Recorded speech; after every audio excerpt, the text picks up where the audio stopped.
Délicieuse recette de brocoli et chou-fleur. La meilleure chose que j'ai jamais faite.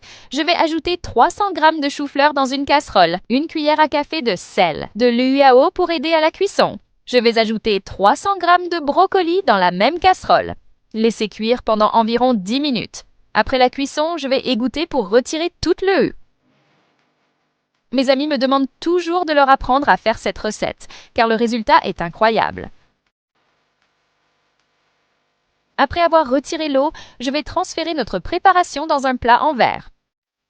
Vous pouvez organiser les ingrédients, comme je le fais ici, pour que tout soit parfait à la fin. Je vais ajouter de l'huile d'olive dans une poêle pour préparer la prochaine étape. Je vais ajouter un oignon haché et une carotte coupée en lanières. Je mélange pendant que ça cuit jusqu'à obtenir le même résultat que moi ici. Maintenant, je vais déposer ces ingrédients sur notre brocoli. La carotte ajoutera une touche spéciale à cette recette. Toujours en organisant pour que tout le plat soit bien recouvert par les ingrédients.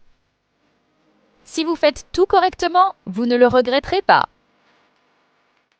Maintenant, je vais préparer notre sauce. Je n'ai même pas fini et j'ai déjà faim.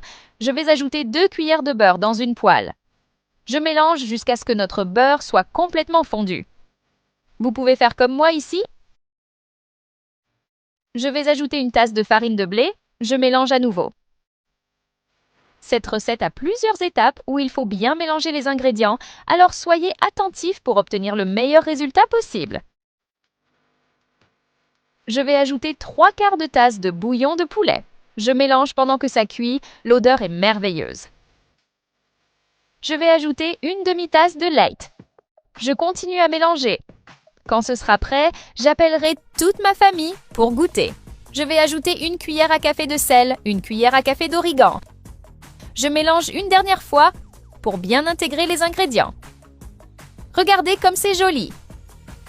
Maintenant, je vais verser notre sauce sur tous les ingrédients que j'ai mis dans le plat. N'oubliez pas de bien recouvrir les ingrédients avec la sauce, comme je le fais ici. Nous allons tout organiser pour ajouter les ingrédients finaux de notre recette. Le résultat final va vous surprendre, le goût est toujours incroyable quand je le fais. Je vais ajouter de la mozzarella coupée selon votre goût. Je vais mettre au four, laisser pendant 15 minutes à 180 degrés. Voilà, maintenant je vais couper et je peux déjà servir. Les amis, j'adore cette recette. Je suis sûre que vous et toute votre famille l'aimerez aussi. Je la fais chaque week-end et quand je la fais, il n'en reste jamais rien.